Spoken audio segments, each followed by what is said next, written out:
Good morning students, welcome to the lecture of computer network security.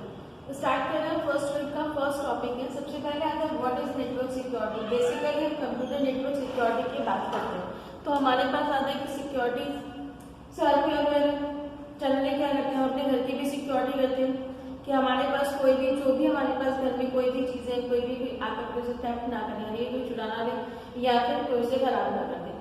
Same ऐसे हमारे पास काम हो सकता है नेटवर्क सिक्योरिटी का। तो नेटवर्क सिक्योरिटी का मीन्स होता है जब भी हम अपना डेटा को ट्रांसमिट करते हैं तो अपने डेटा के ट्रांसमिशन के टाइम पर हमें उसे क्या करना है, सिक्योरिटी प्रोवाइड करनी है। इनमें सबसे पहले आता है इंटरनेट सिक्योरिटी। देखिए जनरली जब भी हम डेटा को ट्रांसमिट करते हैं हम और नेटवर्क पर आते हैं अपने आप में, यानी कि इंटरनेट के थ्रू जो हमारे पास ट्रांसमिशन होता है तो उससे प्रोटेक्ट करना है। जितने भी हमारे इंटरकनेक्टेड नेटवर्क्स है उसमें हमने डेटा को प्रोटेक्ट करना है, that is a internet security. अब सबसे पहले फर्स्ट बात आती है इसमें कि सिक्योरिटी अटैक क्या होते हैं। सिक्योरिटी अटैक का मतलब होता है जो भी आपके नेटवर्क के अंदर जो भी आपका डेटा है उसके अंदर जितनी भी इंफॉर्मेशन है जो एक ऑर्गेनाइजेशन को चाहिए वो अगर किसी भी तरीके से आपकी कोई भी इंफॉर्मेशन या तो हाइड हो जाए या कोई उससे ऑल्टर कर दे तो वो क्या होता है, हमारे पास सिक्योरिटी अटैक होता है। ठीक है, मीन्स कोई आपके घर में एंटर हो, वहां से कोई सामान उठा करके ले जाए या कोई चीज आपकी खराब करके चला जाए, दैट इज एन अटैक। तो वही चीज हमारे पास आता है। सिक्योरिटी अटैक का मतलब होता है जो भी हमारे पास इंफॉर्मेशन की जो भी सिक्योरिटी हमारे पास है जो एक ऑर्गेनाइजेशन देता है तो जिसको भी करने के लिए हमारे पास जो भी उसके एक तरीके से उसे थ्रेट करेगा कुछ भी करेगा तो वो हमारे क्या होता है, सिक्योरिटी अटैक। सबसे पहले आता है aspects of internet network security. कुछ हमारे पास प्रॉपर्टीज होती है जो कि हमारे पास है, लेकिन रिक्वायरमेंट प्रॉपर्टीज हम मान के चलते हैं जो कि हमारे पास एक सिक्योर नेटवर्क को या सिक्योर कम्युनिकेशन को अचीव करने के लिए रिक्वायर्ड होती है। सबसे पहले आता है हमारा प्राइवेसी, सेकेंड आता है मैसेज इंटीग्रिटी, थर्ड ऑथेंटिकेशन और फोर्थ आता है हमारे पास नॉन डुप्लीकेशन। सबसे पहले आता है प्राइवेसी। प्राइवेसी का मतलब होता है जो भी हमारे पास, क्योंकि हम बात कर रहे हैं डेटा को ट्रांसमिट करने के लिए, तो डेटा को ट्रांसमिट करने के लिए हमें दो लोगों की चाहिए जरूरत है, एक सेंडर और एक हमारे पास क्या होगा, रिसीवर। सेंडर वो होगा जो डेटा को सेंड करेगा और रिसीवर वो होगा जो डेटा को क्या करेगा, हमारा रिसीव करेगा। तो प्राइवेसी का मतलब है जो दोनों सेंडर और रिसीवर है वो कॉन्फिडेंशियलिटी एक्सपेक्ट करते हैं, यानी कि वो ये चाहते हैं कि मान लीजिए आपने किसी को कोई भी अपनी सिक्योर इन्फॉर्मेशन कोई भी डेटा आपने किसी और को देना है तो आप ये चाहोगे कि आपने दिया है आपको पता होना चाहिए और उसको रिसीवर को आपने जिसने रिसीव किया उसे पता होना चाहिए कि आप दोनों के बीच में कुछ भी जो है डेटा या कोई भी आइटम या कोई भी चीज आपके बीच में ट्रांसफर हुई है। तो वही चीज होता है। तो सेंडर और रिसीवर को जो होता है वही एक ट्रांसमिटेड मैसेज को समझ सकते हैं आपका, और इसीलिए हमारे पास इसके लिए हमें होता है कि एन्क्रिप्शन की रिक्वायरमेंट होती है। एन्क्रिप्शन का मतलब होता है हम मैसेज को डिकोड कर देते हैं। डिकोड का मतलब होता है उसे अपनी एक सिक्योर इन्फॉर्मेशन कह दीजिए या एक कोड लैंग्वेज में हम उसे कन्वर्ट कर लेते हैं जिसे एक तो सेंडर जो भेजने वाला है वो समझ सकता है, जो रिसीवर उसको रिसीव करेगा सिर्फ वही उसे समझ सकता है, इसके अलावा कोई और उसे नहीं समझ सकता। नेक्स्ट आता है मैसेज इंटीग्रिटी। मैसेज इंटीग्रिटी का मतलब है डेटा इंटीग्रिटी। ठीक है, मीन्स हमारे पास जो रिसीवर ने को जो डेटा मिला है वो वही सेम होना चाहिए जो सेंडर ने भेजा है, उसमें कोई भी मॉडिफिकेशन नहीं होना चाहिए आपका। ठीक है, कोई भी उसके अंदर ऑल्टरेशन कोई भी उसके अंदर चेंजेस नहीं होने चाहिए। ठीक है, थर्ड आता है हमारे पास end point authentication. End point authentication का मीन्स होता है कि जो रिसीवर है उसे ये पता होना चाहिए कि उसके पास किस सेंडर ने इंफॉर्मेशन भेजी। ठीक है, ये ना कि आपके पास कोई भी एक इंट्रूडर है मैं कोई भी पोस्ट करके आपको मैसेज ट्रांसमिट कर दूं। जैसे जनरली क्या होता है जब हम मैसेज को रीड करते हैं तो ये चेक करते हैं किसने भेजा। अगर वो हमारा नोन है तो हम उसे क्या करते हैं, चेक करोगे या उसको रिस्पॉन्ड करोगे। लेकिन अगर वो अननोन पर्सन है तो मैं यहाँ पर एक सिक्योरिटी की बात कर रहे हैं, हम ऑनलाइन की बात कर रहे हैं, तो इट मीन्स हमें अगर कोई इंट्रूडर है कोई भी है तो हम उसे पहले एक बार वेरीफाई कर लेते हैं कि क्या वो जो पर्सन है जो मेल हमारे पास आई है कि जो डेटा मेरे पास आया वो वैलिड है या नहीं। नेक्स्ट आता है नॉन डुप्लीकेशन। नॉन डुप्लीकेशन का मतलब है कि हमारे पास कभी कभी ऐसा होता है कि एक जो सेंडर या रिसीवर है आपके पास, कभी कभी कंडीशंस ऐसी आती हैं कि आपके पास एक डिनाई हो जाता है, यानी कि सेंडर ने आपको भेजा कि एक डेटा भेजा, बाद में उसने डिनाई कर दिया कि मैंने ये डेटा नहीं भेजा।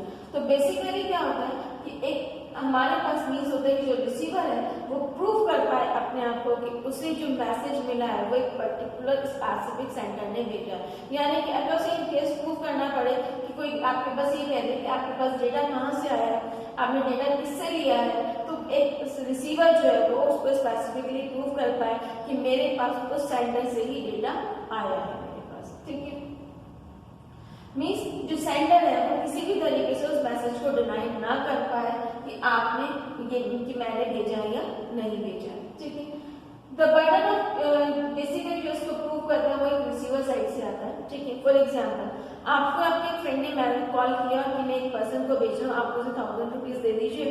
अब आप क्या करेंगे, ठीक है मेरे फ्रेंड का कॉल आ गया, आपने उसे दे दी, लेकिन बाद में आपका फ्रेंड ने क्या किया, उसको डिनाई कर दी, मैंने तो कोई कॉल नहीं किया, हो सकता है किसी ने मेरा फोन जो था कहीं रखा हुआ था या कहीं मेरा छूट गया था, वहां पर किसी ने हो सकता है कि तुमसे पैसे लिए, मैंने तो नहीं लिए। तो इट मीन्स क्या, अब आप कैसे प्रूव करेंगे कि वो डेटा कि वो उसी ने ही भेजा है आपके।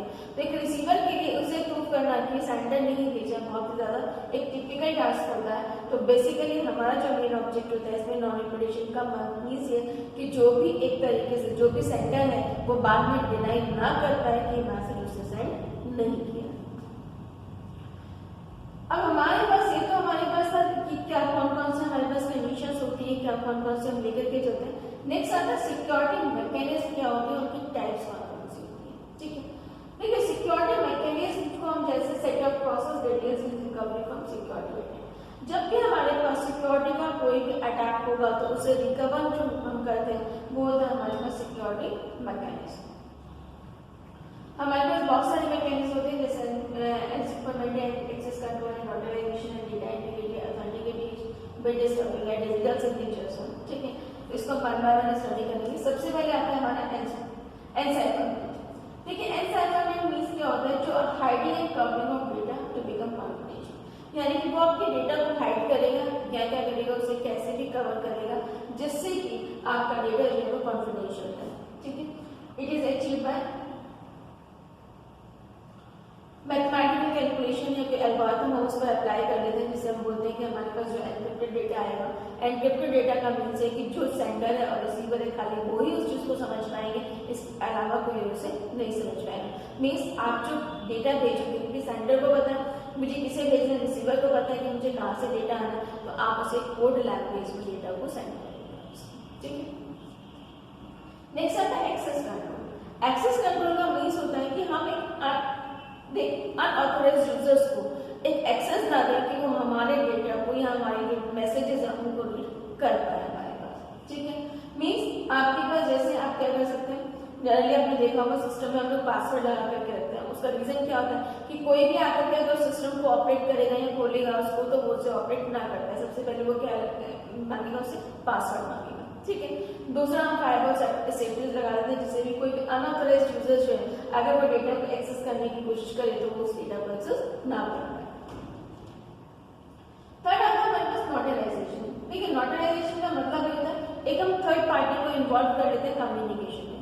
Means involve trusted third party in communication. ये क्या करते हैं, सेंडर और रिसीवर के बीच में एक मीडिएटर का काम करेगी। ठीक है, इससे क्या होता है अगर रिसीवर को ये प्रूव करना पड़े इन फ्यूचर कि उसके पास ये डेटा उसी लोग से आया था, तो जो थर्ड पार्टी है उसको हम क्या कर सकते हैं, इन्वॉल्व कर सकते हैं। और उसके इन्वॉल्वमेंट से क्या होगा कि जो सेंडर है वो भी डिनाई नहीं कर सकता कि मैंने मैसेज नहीं भेजा, और रिसीवर इजीली प्रूव कर पाएगा उस थर्ड पार्टी की वजह से कि आपके पास जो मैसेज आया वो उस पर्टिकुलर पर्सन से आया आपके पास। नेक्स्ट आता है डेटा इंटीग्रिटी। ठीक है, डेटा इंटीग्रिटी का मतलब यही है कि जो हमारे पास जो वैल्यूज है पूरा डेटा जो कि डेटा अपने आप ही क्रिएट करता है उसे डेटा की इंटीग्रिटी जो है वो मेंटेन रहती है।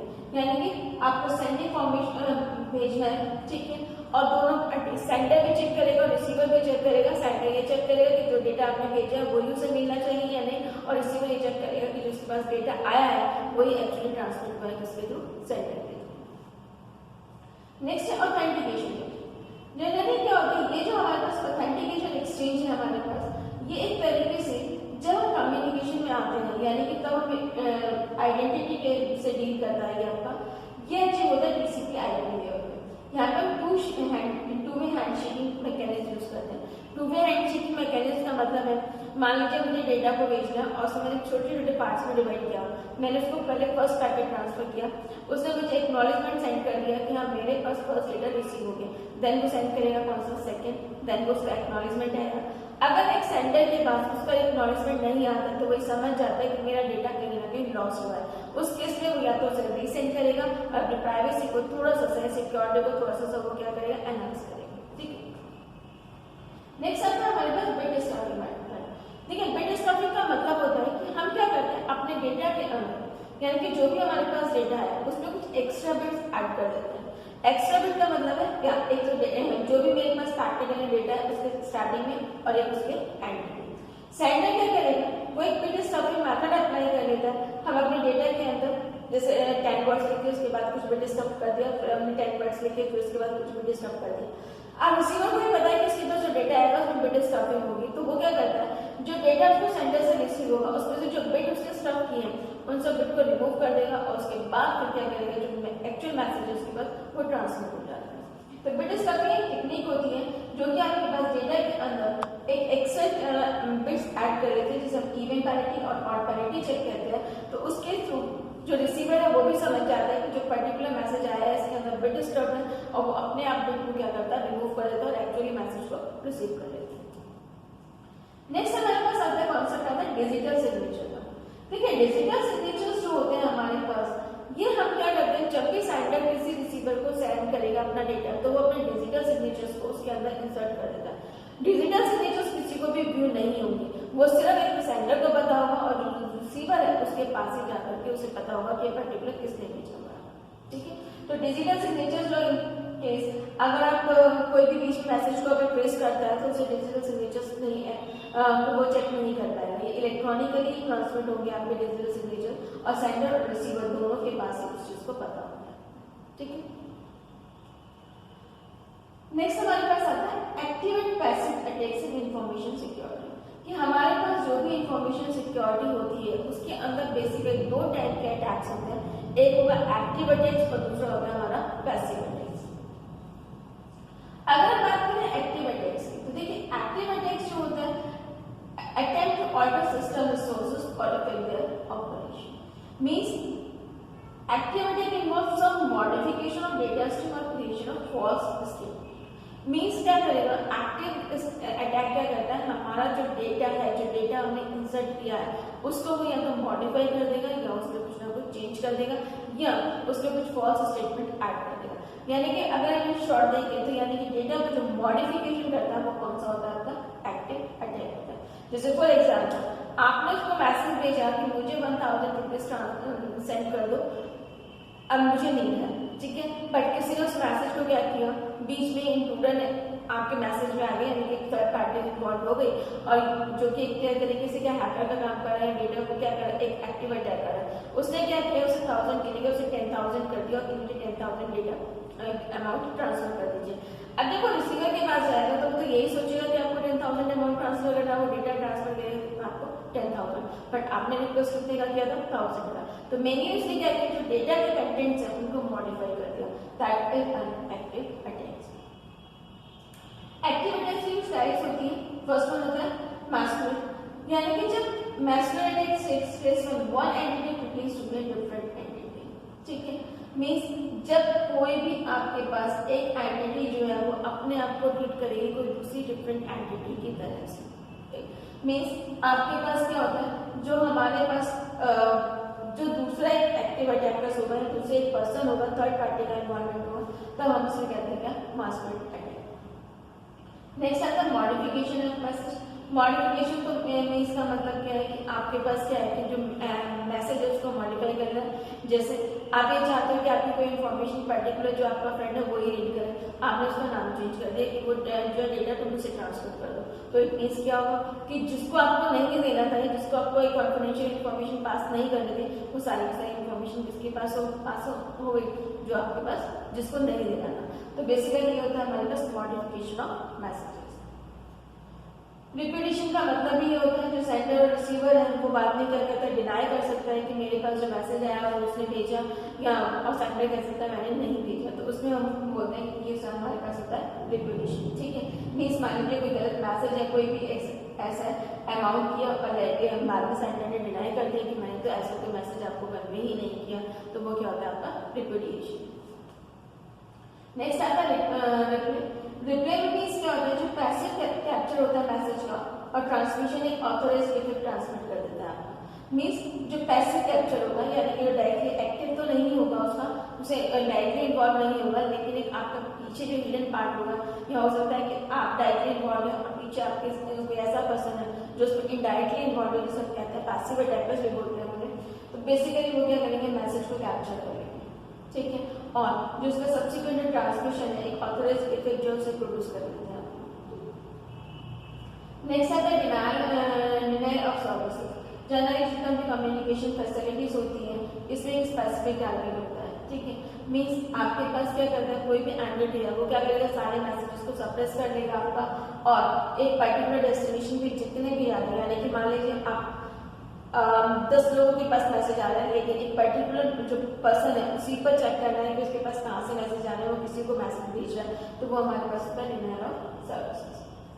नेक्स्ट आता है हमारे पास पैसिव अटैक्स। देखिए एक्टिव अटैक तो क्या करेंगे, डेटा को मॉडिफाई कर सकता है, डेटा को अल्टर कर सकता है, उसमें कुछ भी इंक्लूड कर सकता है। बट पैसिव अटैकर्स होता है वो सिर्फ डेटा को सी कर सकता है कि आपके पास, उसके पास जो डेटा ट्रांसमिट हो रहा है वो कितना ट्रांसमिट हो रहा है, कैसे ट्रांसमिट हो रहा है, क्या कंटेंट से ट्रांसमिट हो रहा है, बट वो ना तो उसे मॉडिफाई कर सकता है, ना ही उसके अंदर कोई भी फॉल्स स्टेटमेंट को ऐड कर सकता है, ठीक है। बेसिकली क्या करता है, जो इसका मीन्स होता है, इसका जो मेन ऑब्जेक्ट होता है वो ये होता है कि क्या मैसेज कौन पर्टिकुलर ट्रांसमिट कर रहा है। जैसे जब जनरली क्या होता है, कोई भी स्कैम होता है, कुछ भी होता है, तो ये ट्रेस किया जाता है कि एक पर्टिकुलर पार्टी या एक पर्टिकुलर ऑर्गेनाइजेशन जो है एक पर्टिकुलर पर्सन को अगर आपको ट्रेस करना है तो वो पर्सन किस किस को मैसेज भेज रहा है, किस किस के मैसेज उसको बस रिसीव हो रहे हैं, तो आप सिर्फ उसको मॉनिटर कर रहे हैं, उसके डेटा कंटेंट में क्या ट्रांसमिट हुआ है, क्या लॉस हुआ है, क्या मॉडिफिकेशन, इससे आपको कोई मतलब नहीं होता। तो बेसिकली इसका मतलब एक तरीके से इतना वॉच करना किसी का कि उसके पास कहाँ से मैसेज आ रहा है, वो कहाँ मैसेज सेंड कर रहा है। जो टाइप्स ऑफ पैसिव अटैक्स होते हैं, रिलीज ऑफ मैसेज कंटेंट, यानी कि जो टेलीफोनिक कन्वर्सेशन होते हैं आपके पास, इलेक्ट्रॉनिक मेल मैसेजेस होते हैं, ट्रांसफर फाइल्स होती हैं, उसमें एक तरीके से जो कंटेंट्स हैं उनको तो प्रिवेंट करेगा, लेकिन वो मॉनिटर करके रखता है कि उसके पास डेटा कहाँ से आ रहा है, ठीक है।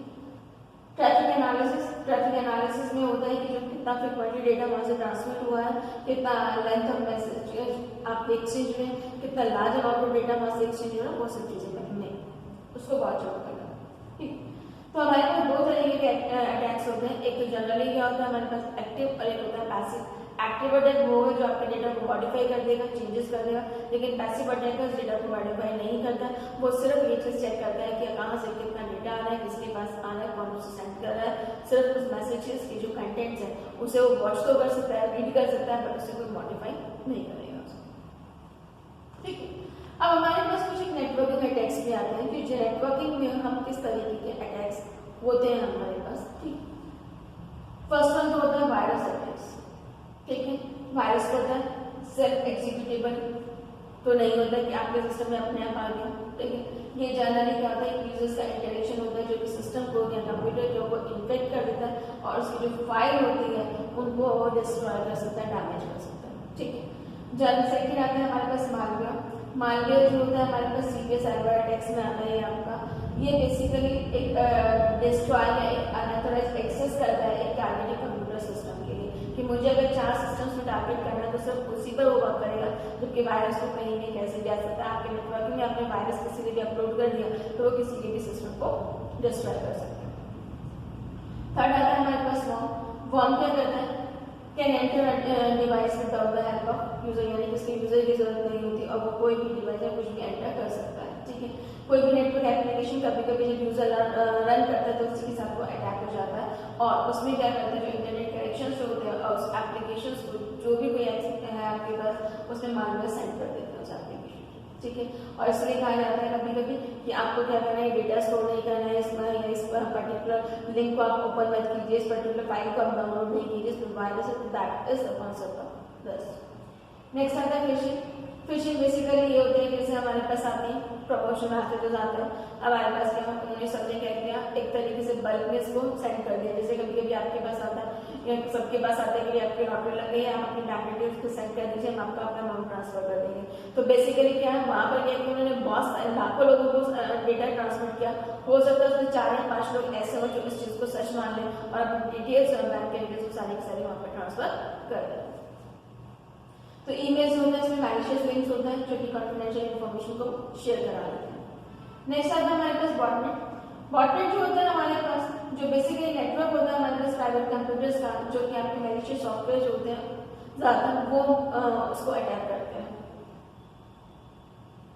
लास्ट में तो 6 हमारे पास हुई है denial of services. Denial of services जो होता है आपके पास या तो पार्शियली या आपका फुली जो होता है, जो भी विक्टिम्स का नेटवर्क है या उसका आईटी इंफ्रास्ट्रक्चर से उसको कंप्लीटली डिस्ट्रॉय कर लेता है। ठीक है, generally denial of service attack को जो हम 3 पार्ट्स में कैटेगराइज करते हैं। फर्स्ट वन होता है कनेक्शन फ्लडिंग। कनेक्शन फ्लडिंग में क्या होता है, जो अटैकर्स होता है वो क्या करते हैं, जो एक large number of TCP connections होते हैं, टारगेटेड होस्ट के जो होता है सारे के सारे मैसेजेस वहीं पर भेज देगा। उससे क्या होगा, जो फेक कनेक्शन वहां पर स्टैब्लिश्ड हो गए सारे के सारे, उससे क्या होगा, जो पूरा नेटवर्क है उसे एक ब्लॉक कर देगा और वो यूजर्स के लिए अनअवेलेबल हो जाता है थोड़ा टाइम के लिए। मीन्स जैसे मान लीजिए आपको किसी को भी एक सिक्योरिटी प्रोवाइड नहीं करनी, उधर से जाना है उसको, तो आपने क्या किया, उसका रास्ता रोक दिया। That is the concept of connection flooding. तो एक ही पर्टिकुलर टारगेटेड पर लॉट्स ऑफ कनेक्शन को स्टैब्लिश कर देना, जिससे कि जो भी लेजिटिमेट यूजर है वो उसको आगे ना भेज पाए। सेकेंड आता है वल्नरेबिलिटी अटैक, यानी कि फ्यू वेल क्राफ्टेड मैसेजेस होते हैं जो कि भेज दिए जाते हैं ऑपरेटिंग सिस्टम या एप्लीकेशन रनिंग से, जिससे कि जो उसके पास जो भी कॉस्ट है उसका डेटा क्रैश हो सकता है या उसके नेटवर्क को क्रैश करने के लिए। थर्ड होता है बैंडविड्थ फ्लडिंग। बैंडविड्थ फ्लडिंग में क्या होता है, जो large number of targeting links है उनको ब्लॉक कर देता है, बट वहाँ पे क्या था, एक पर्टिकुलर नेटवर्क पर देगा, यहाँ पे एक पर्टिकुलर बैंडविड्थ पर वो डेटा को ट्रांसमिट कर देगा, जिससे क्या होगा, जितने भी डीलर ऑफ पैकेट्स उसने सेंड कर दिए तो बेसिकली जो पैकेट्स है लार्ज नंबर होंगे और उसकी वजह से पूरा का पूरा बैंडविड्थ जो है वो फ्लड हो जाएगा। ठीक है, नेक्स्ट आता है डिस्ट्रीब्यूटेड डिनायल ऑफ सर्विसेज। ये distributed denial of services attack को एक तरीके से डिटेक्ट करना बहुत टिपिकल होता है, उसे इजीली डिटेक्ट नहीं कर पाते। ठीक है, और नेक्स्ट है हमारे पास मैन इन द मिडल, यानी कि जो आपकी और कन्वर्सेशन दोनों लोगों के बीच में खड़ा होगा और आपके कन्वर्सेशन को पूरे को सुन लेगा और उस डेटा को दूसरे में ट्रांसफर कर देगा। ठीक है, नेक्स्ट आता है हमारे पास पैकेट स्टिमर। पैकेट स्टिमर का मतलब होता है जो भी पैकेट उसके पास ट्रांसमिट हो रहे हैं उसको लगता है कि पैकेट मेरे काम का है, इस पैकेट को मुझे डिस्ट्रॉय करना है, तो उसकी कॉपी अपने पास रख लेता है।